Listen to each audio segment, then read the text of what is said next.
Welcome back, everyone. Hey, ChatGPT, what are the key cosmological revelations in the Quran regarding the age of the universe and the Earth? Quran, Surah Al-Araf, 754. Indeed, your Lord is Allah, who created the heavens and the earth in 6 days, and then established himself above the throne. He covers the night with the day, which is urgent in pursuit, and the sun, the moon, and the stars are subjected by his command. Unquestionably, creation and command belong to him. Blessed is Allah, Lord of the worlds. This verse emphasizes the creation process and the order established by Allah, reflecting the themes of divine time and the cosmos. Clearly, the Quran states that the universe was created in 6 days and the earth in 2 days. This results in a divine ratio of 3, which interestingly aligns with modern scientific estimates of approximately 3.04 when comparing the ages in human time. That's fascinating. How does the Quran describe the expansion of the universe? Clearly, it mentions that the universe began from nothing and underwent expansion. The Quran also describes the heavens as being arranged in 7 layered skies, indicating a complex structure of creation. Finally, what does this correlation between divine and human time suggest? It suggests that there is a perfect alignment between divine and human time, highlighting the relativity of time, much like Einstein's theory. This emphasizes the intricate relationship between faith and scientific understanding. Fascinating. Thanks for the quick summary. Let's move on to the deep dive with Jack and Wilson. Hey everyone, before we get started, I noticed in my YouTube channel analytics that many of you watching aren't subscribed. If you could do me a big favor and hit that subscribe button, I'd really appreciate it. It motivates me and helps the channel grow, so I can create more videos like the one you're about to see. Also, as some of you requested, my team has launched a website where you can read my books and find transcripts of all my videos in the form of small booklets. The link is in video description. We're working hard to produce informative videos daily, along with books and transcripts. I'd love your help in spreading dawah, calling to Allah's message. Please click the join button to show your support. Now, let's dive in.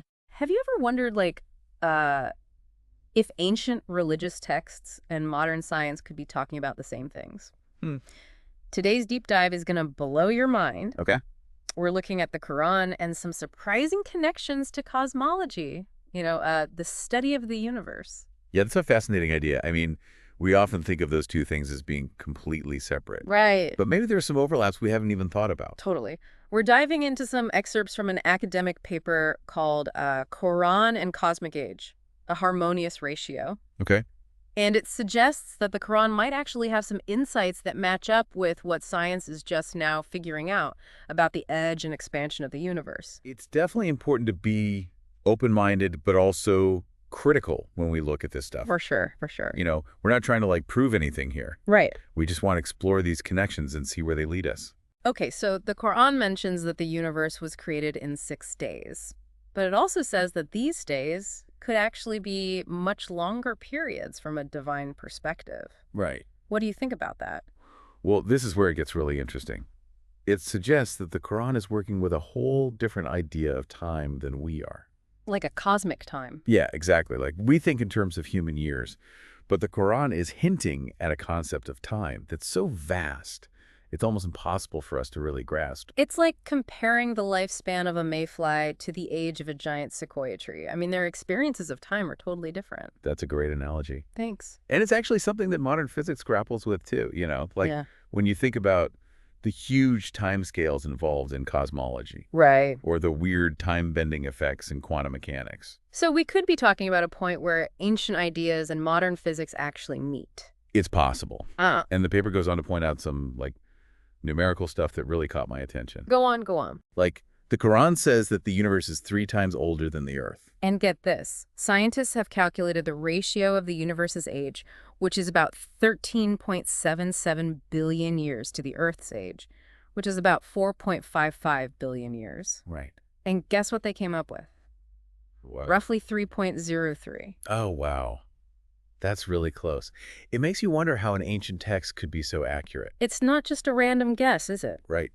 It challenges how we think about ancient knowledge and how it might connect with what we're learning through science. It's like they're speaking different languages but talking about the same reality. I like that. And there's more. The Quran also talks about the universe expanding outwards, which is something that Edwin Hubble discovered back in the 20th century. Yeah, and the Quran's description of the universe, starting from a single point and then expanding, fits really well with the Big Bang Theory, the main scientific model for how the universe began. Hold on. So we have this ancient text, the Quran, that Yeah. seems to be talking about the age ratio between the Earth and the universe and the idea of an expanding universe. Yep. Are we just seeing coincidences here? What are we supposed to make of this? It definitely makes you think about the potential depth of these ancient traditions. Could they have insights that actually agree with modern scientific discoveries? This is where things get really interesting. It's almost like, Like we're being asked to rethink everything we thought we knew about ancient texts and scientific knowledge. exactly. But before we go too far down that road, let's look at another fascinating thing. The Quran mentions 7 heavens. What could that mean in terms of cosmology? Well, this is where interpretations get really diverse and even more mind-blowing. Some people think that the 7 heavens could just be referring to the layers of the Earth's atmosphere. But others have this more radical idea, What's that? that they could represent different dimensions of the universe. Wait, are we talking about like parallel universes and stuff? Not necessarily parallel universes like in science fiction, but imagine the possibility that our universe has more than just the 3 dimensions we can see. Okay. String theory, for example, says that there might be extra hidden dimensions that we just haven't been able to experience directly. So you're saying that the Quran could be hinting at something that physicists are just starting to explore with these really advanced theories. It's a really cool thought, isn't it? That's what I love about looking at these ancient texts. They have so many layers of meaning that can connect to our current understanding of the universe and push the boundaries of scientific exploration. Okay, my mind is officially blown. We need a moment to process all this. When we come back, we'll dive even deeper into these connections between the Quran and cosmology and figure out what they might mean for our understanding of everything. Okay, we're back. And I'm still thinking about the idea that the Quran might have clues about the age and expansion of the universe. Yeah, it is a lot to process. And remember, we're not saying that the Quran is like a science textbook or anything. No, of course not. The cool thing is how these ancient descriptions line up with what science is finding out now. It makes you think differently about religion and science. So if we're looking at the Quran for potential insights about the natural world, are there other places where it matches up with science? Well, there are a few areas that people are looking into.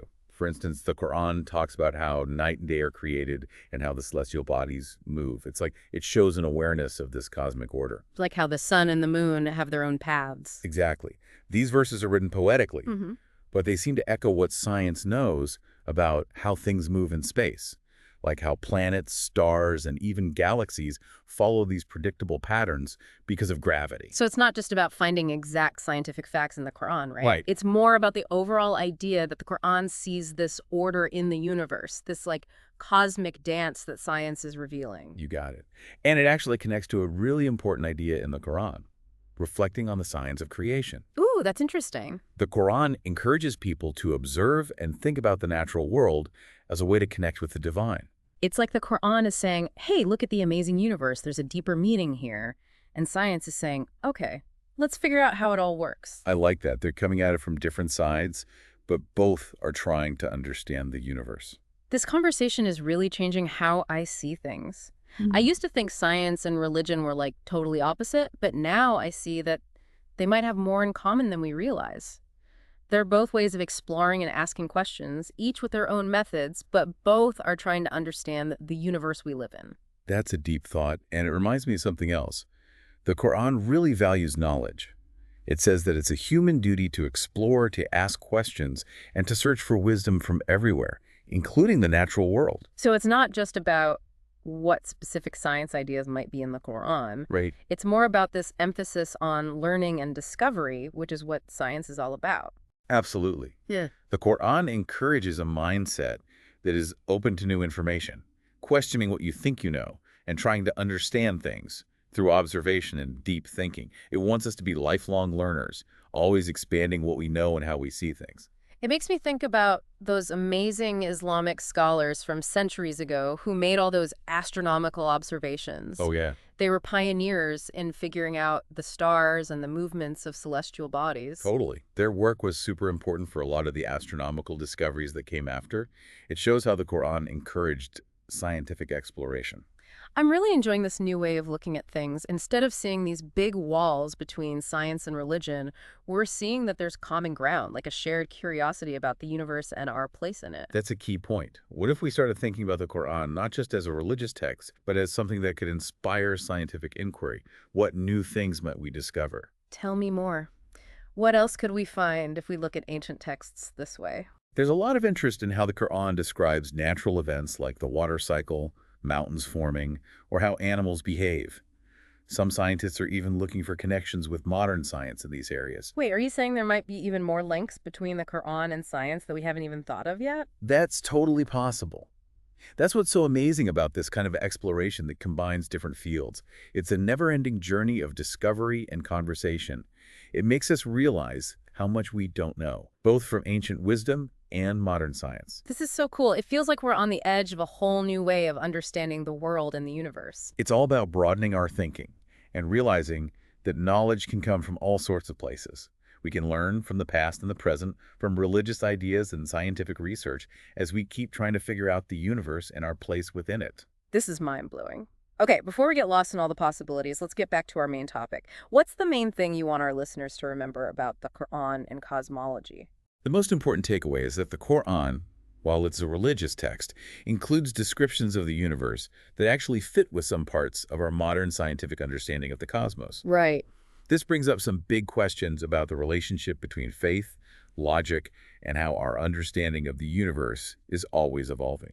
It also makes you think about what other hidden treasures might be in ancient texts from different cultures and traditions. Absolutely. It's a call to explore these texts with a fresh perspective, to ask questions, and to be open to the idea that knowledge is all connected.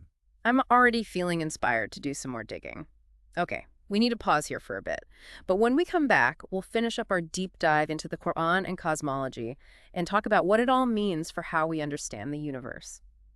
We're back, and this deep dive has really got me thinking. Like, who knew that exploring the Quran could lead to such huge questions about the universe and our place in it? It's been a pretty amazing journey.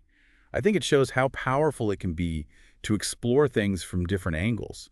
When we step outside our usual boxes and look at things from new perspectives, it can open up a whole new level of understanding. Yeah, it's really striking how the Quran, which is known for its spiritual guidance, might also have insights into how the universe works.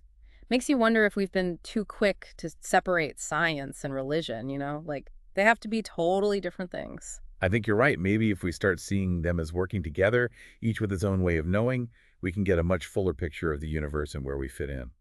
So as we wrap up this deep dive, what's the main thing you'd want our listeners to walk away with? I'd say it's this. The Quran, while it is a religious text, also encourages this sense of awe and wonder about the natural world.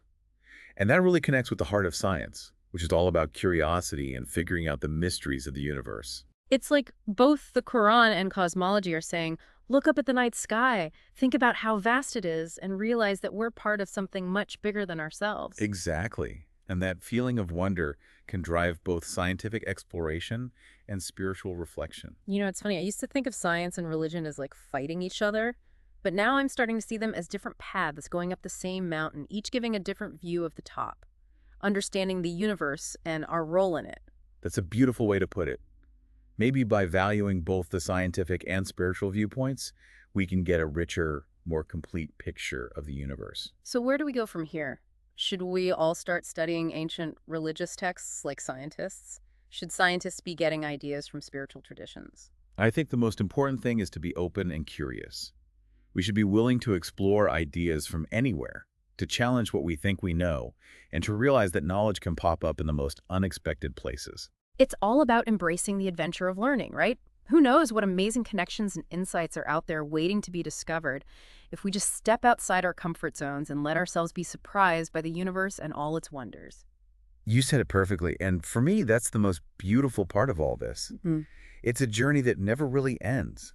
There's always more to learn, more connections to make, and more mysteries to uncover. This deep dive has been truly eye-opening. It's made me realize that learning, whether through science or spirituality, is a lifelong journey, and the universe is full of surprises for anyone who's brave enough to explore it with an open mind and a curious heart. I couldn't agree more.